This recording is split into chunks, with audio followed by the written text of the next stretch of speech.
Officiel, on n'est plus au reste. Les plafonds de limite salariale viennent de tomber. La saison passée, le plafond de la limite salariale du FC Barcelone s'élevait à 204 millions. Ce qui était, je pense, l'un des plafonds les plus faibles pour un top club d'Europe. La Liga vient d'étudier, vous voyez le tableau derrière moi. Désormais, le Barça dispose d'une limite salariale de 426 millions. C'est-à-dire le double du plafond qui était de 204 millions en février 2024.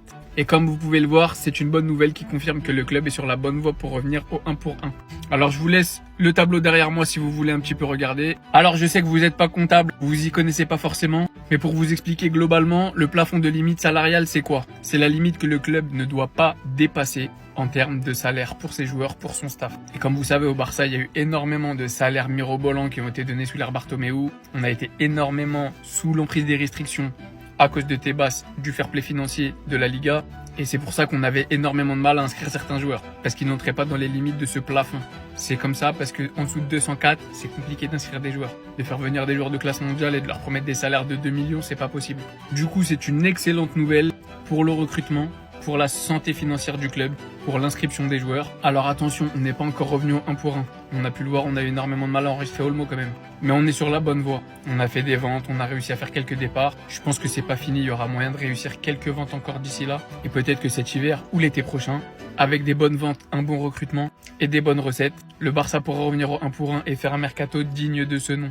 Les gars, on crie pas victoire trop vite, mais on commence à voir le bout du tunnel. Donc si vous n'avez pas compris quelque chose, n'hésitez pas à me dire en commentaire, je vous y répondrai. Et venez célébrer avec moi dans les commentaires. Et n'oubliez pas de vous abonner, partager et republier la vidéo à vos potes qui n'arrêtent pas de nous dire qu'on en hesse. Surprise, motherfucker! Qu'est-ce que je vois ici? Alors appelez ça comme vous voulez, les seringues de Pintus, ou bien Florentino Pérez qui crée des fausses blessures pour éviter d'envoyer ses joueurs en sélection nationale. Ce que je vois littéralement ici, c'est qu'ils sont tous de retour. Bellingham, Tchouaméni, Militao, Ferland Mendy, tout frais n'ayant joué aucun match durant cette trêve internationale. Il s'avère qu'ils sont tous officiellement de retour à l'entraînement, mis à part Camavinga, Ceballos et Alaba qui sont toujours blessés. Camavinga il doit rester genre 2 semaines. Ceballos c'est pas le plus important et Alaba comme vous le savez ça dure longtemps. Je vous parle sérieusement, je dis oui fois 1000 désormais. Si vous me dites qu'on est le seul club capable de rivaliser avec les sélections et leur imposer de ne pas leur envoyer nos joueurs, vous pouvez me dire ouais mais c'est pas bien ce que vous faites, j'en ai rien à faire. Voilà qu'on récupère en cours de saison 4 joueurs titulaires s'étant reposés et ayant joué aucun match. Et croyez-moi, au vu du nombre de matchs qu'on va jouer cette saison, ces précieuses journées de repos, vous allez vous dire putain si seulement nos joueurs en avaient plus. Donc oui merci Florentino Pérez de les avoir conservés pour éviter quelque chose de très grave,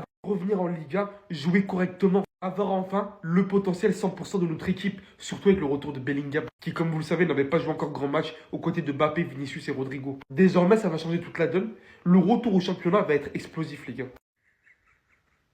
C'était sûr. Vous savez c'est qui en face? Kylian Mbappé a officiellement gagné la première manche de sa bataille juridique contre le PSG. La commission juridique de la LFP a rendu son verdict. Le PSG doit régler les 55 millions d'euros réclamés par Kylian Mbappé pour des salaires impayés. C'est un malade, c'est un fou. Donc là vous me dites qu'il est passé au tribunal devant le Qatar, qu'il est en train de gagner un procès contre eux. Kylian Mbappé là, non excusez-moi, Kylian Mobutu. Vous m'avez dit qu'il avait aucune chance, c'est ça? En vrai de ouf, miskin au PSG les gars, vous vous rendez pas compte. Je connais pas l'affaire dans les moindres détails, mais à ce qui en est déduit par eux, c'est qu'il leur avait littéralement promis de laisser sa dernière prime pour le voir partir gratuitement du PSG. Et voilà qu'aujourd'hui, vu que le Paris Saint-Germain n'a pas de preuves, voilà qu'aujourd'hui Kylian Mbappé se met à gagner la première manche de son procès en ayant littéralement le juge à ses côtés, parce que le Paris Saint-Germain ne se retrouve avec rien mis à part une preuve qu'apparemment Kylian Mbappé a dit ça oralement. Et voilà surtout qu'au final, le Paris Saint-Germain lui paye limite son départ. 55 millions d'euros. La moitié du paiement envers un grand joueur. Je veux rien savoir.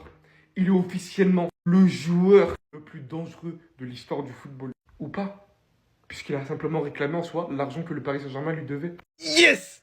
Yes! Yes! Jude Bellingham, Tchouaméni et Militao sont rétablis à 100% de leurs blessures. Et en plus, Militao devrait jouer à côté de Rudiger face à la Real Sociedad. Et que ça me fait plaisir, que ça me soulage. Parce que j'ai cru qu'on allait mettre Valero à côté de Rudiger. Avec tout le respect que j'ai pour Valero, je suis quand même terrifié. Il y a surtout son retour. Le grand Jude, El Grande de Jude Bellingham, l'un des meilleurs joueurs du Real Madrid, le futur ballon d'or. Et j'en ai rien à faire, hein. Il y en a certains, ils vont me parler de Vinicius. Pour moi, c'est le ballon d'or. Il le mérite entièrement. Ceux qui diront le contraire, mettez-vous de côté. Mais en tout cas, Jude Bellingham fera énormément de bien. Parce que le travail qu'il nous faisait au niveau défensif était tout simplement stratosphérique. Et en plus, offensivement, ce qu'il arrivait à nous ramener, c'était ce leadership. C'était lui qui arrivait à gérer les 3 de devant dans tous les cas. Donc les gars, pour ce match de championnat, vous allez voir la différence. Voilà. Et en plus, il est à 100%. On sait très bien qu'il était un peu blessé à l'épaule, mais là, il sera à 100%. Il va tout déployer. Il va tout casser. On attend juste le retour de Kamavinga. C'est à toi? Moi, en tout cas, alhamdoulilah.